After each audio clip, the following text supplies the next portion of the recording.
kind of review of Star Wars Battlefront in its beta. We've already gone through the missions section, so it's now time to go through the multiplayer section. Now, this is online. Again, this is with my friend Scott McMullen, who's also a reviewer for Vada Magazine's Geek section. You want to say hi? Hello again. Right, so in the multiplayer section, you've got seven kind of missions that you can do online at the moment. 2 are available, Drop Zone and Walker Assault. Now, the Drop Zone one is available for 16 players. It's 2 groups of 8, usually, assumedly anyway, assuming that there are enough people online. And playing it. Whereas the Walker Assault is 40 players. That's 20 people per team. Now, I'm not a big online gamer, as I explained in my last video. But Scott, you used to deal with like massive teams of people in World of Warcraft having to take on massive challenges together. Do you care to discuss the amount of people in each team, or what? Well, we pretty much covered it there. Going into this, there are 8 players in each side. Mm-hmm. One thing is that traditional fans of this game series will immediately see is that you can take the role of the Rebel Alliance or as the Empire. You don't actually get a choice in which one you're going to get. It's more a case of you press X and you will see your name come up in whichever side you're going to be part of, with a few seconds to decide just basically go with it or pull back out. Well, for example, you just added us to as a party into Drop Zone, which is one of the 2 options, and we don't have we're not even in the same team, I believe. Actually we are. Oh, are we? So awesome. We've just joined at the same time, and we're going to be going into Imperial. Okay. Oh, you're on the Imperial side.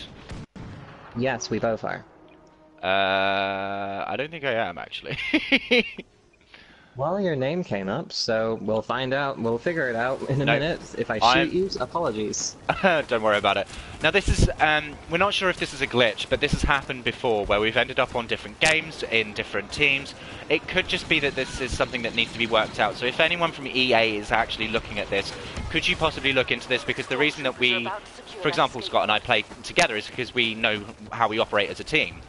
And we work better in that kind of style.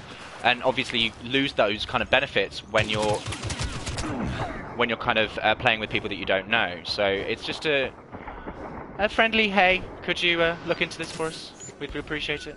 Or at least I would. I don't know about Scott. Maybe he hates playing with me. That sounded a lot more innocent in my head. Well, I just got into the game, and I'm definitely on Imperial side. I'm definitely a rebel. Okay, I guess I'm gonna shoot you then. But your name definitely did come up in the list when I went through, so it could be a glitch. Perhaps. I'm hoping it is a glitch, and I'm hoping it's one that does get removed for the full game, because that would be nice. Well, it could well be that when the full game is released, there will be an option to allow people in the same parties to play together. Or it could just be the sheer amount of people, because you've got to face it, this is a beta of a very popular series, so it wouldn't surprise me if it just was the fact that the sheer weight of, in terms of traffic. I mean, the time that we're actually playing this, I mean, can you see a clock anywhere? I would, but I'm afraid of, like, dying. I don't like dying, even in video games. Well, that is one thing that people are going to have to start being very comfortable with, but the good thing is that this is only the initial way of playing.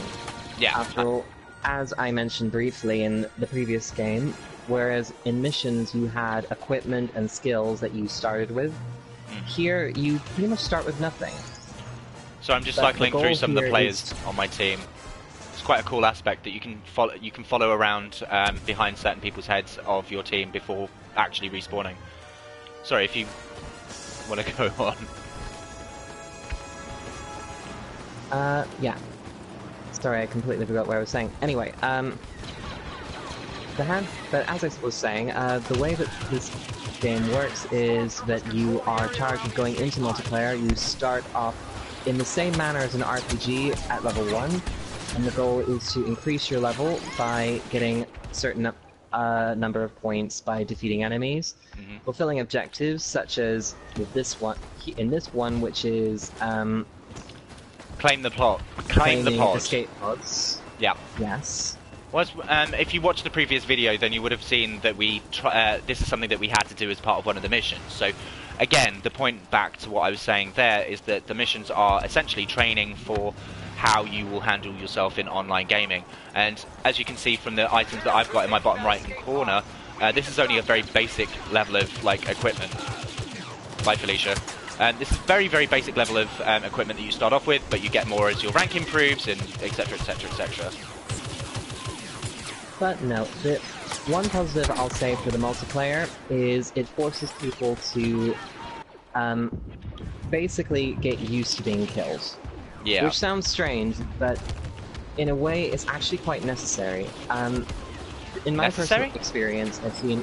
Yeah, well, in my personal experience, I've seen a lot of people play these kinds of games. Maybe they don't have a lot of knowledge or a lot of experience, so it kind of gets you used to expecting not to do well. Which in a way is good because it means that you push yourself to actually play better. I mean, if you're watching this, you can... sorry to interrupt there, but here's the thing, a lot of... there has been a recent paradigm shift towards... Because obviously the next wave of technology that's due out is virtual reality. So, I mean, in popular culture, for example, with Sword Art Online, I'm doing a book review for Vada on Solar Versia, which is working off the same principle of a massive online game that you play for a long time, but you have fewer lives. So in that, bearing all that in mind, does getting ready to die more often in an online game, is that necessarily the best option then? I think it is, mostly because, well, let's be honest, sometimes games are too easy. And I don't say that to be... Look at this. Anyway, sorry. Yeah, too easy. We're taking possession of the escape pod. As I was saying, yeah, sometimes games these days can be a bit too easy, or it kind of, or some games almost, or some ways of playing reward you for almost jumping in all guns blazing. Doesn't leave a lot of room for tactical thinking. As you can see in this particular scenario, one of the goals is not just capturing individual escape pods, but also defending them. Yeah. So, which is a pretty big distinction. It's very easy possibly to go up to something and press a button, but when you have to hang around and defend it from other people, that's when you get added challenge. But to go back to the comment I made about it's good that it's more challenging, is that it gives people the ability to keep on working at it and getting better. Yeah. Whereas often, sometimes people play these games and they become, you know, gods on the field before they really know how to play. Yeah. So it's good that there's this level of challenge. Plus, the good part of it is that you are rewarded for your challenge with more skills, more abilities, more equipment. So, yeah. So the more you play, the more you can potentially get out of it. But does that mean that... At the moment, I'm... Sorry. At the moment you're relatively early on, we both are. We're both relatively noobish with regards to this game. But do you think that there's going to be an element of noob bashing because of the fact that you have to wait, you have to work so hard to get up to higher levels and get better equipment and things like that? Do you think there's going to be more of an element of noob bashing when this kind of goes full game, or do you think it will be kind of because I've encountered this. Well, again, using Sword Art Online as a reference, beta testers have been frowned upon because they have more experience, and so that other players get jealous. So, I mean, do you see that becoming an issue at all with this, or...? Not really. I mean, when all's said and done, new bashing is not, well, sadly not new in this community. It's going to continue to happen. But of course it is. One thing that you'll notice is that, from earlier, is that there's a greater emphasis, I should say, on connecting people together. Yeah. So I think that that's going to encourage people to work together a bit better. Which kind of goes back to your point that hopefully when the game goes live, that friends will be able to play together. Yeah. It may well even be possible in this game, but we haven't quite worked it out yet, because as you mentioned earlier, we're kind of just jumping in and doing our best. But one thing, you know, from what I've seen so far, I'm enjoying it. I'm enjoying it, and I'm not being funny. The last Star Wars game I enjoyed was actually the Lego one, and just got shot in the face. Yeah, I enjoyed the Lego series ones because they use the same old paradigm every single time, but they focus on the plot and making fun of it. So it's not so much like seriously about the plot. You know, it's more of just going in and having fun, which I really enjoy with the Lego games. But this is quite fun. This reminds me a lot of like games like Destiny and Halo and things like that, where you're running around on another planet and trying to kill things. And I'm glad that there was kind of this interactivity element that, you know, people who aren't familiar with Star Wars, who might be a bit younger or a bit older, or just, you know, kind of didn't really connect with the films at all, maybe this could be an entry point for people from that direction. I mean, certainly it'll give me another reason to go and look at rewatching the films, or watching the films, I should say. Well, that's the thing. The thing that I love about the films that I'm not getting from the game is that there isn't much of a storyline. Yeah. In many ways, it is... I would almost call this a toy box. You have all... Because if you imagine a toy box where you've got all the Republic action figures and... Not Republic, Rebel. If you imagine where you get all the Rebel action figures and all the Imperial action figures, then this is kind of the game you would create in your head. Yeah. A terrain with everyone fighting each other. Yeah.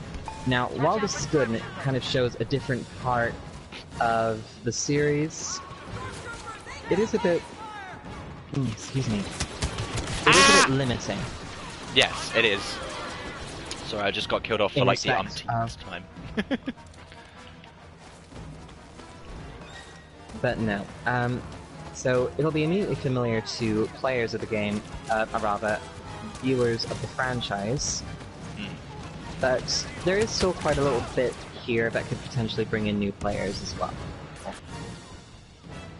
And like you said, possibly bring them in to experience the films. Well, especially since like Disney bought the rights to the 7th film, you know. Is there some kind of Disney takeover element to this as well? Like, is this trying to just, you know, push promotion on people, or? I don't think so. I think ultimately, even though Disney is behind it, I think that this is very much similar to the kind of game that you would have had it just been Star Wars, if that makes sense. Which is good.